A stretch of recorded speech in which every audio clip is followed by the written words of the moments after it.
214 centimeters in feet? First of all, we need to know the value of 1 centimeter in feet.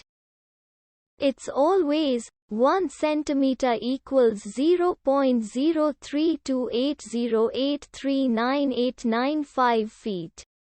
Now we have to multiply 0.03280839895 by 214.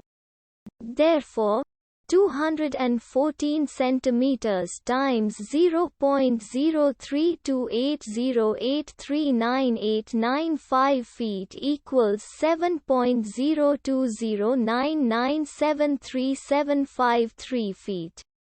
So, in other words, 214 centimeters equals 7.020997375 feet.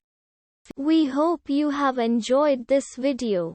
Please like and subscribe to our channel for more videos like this.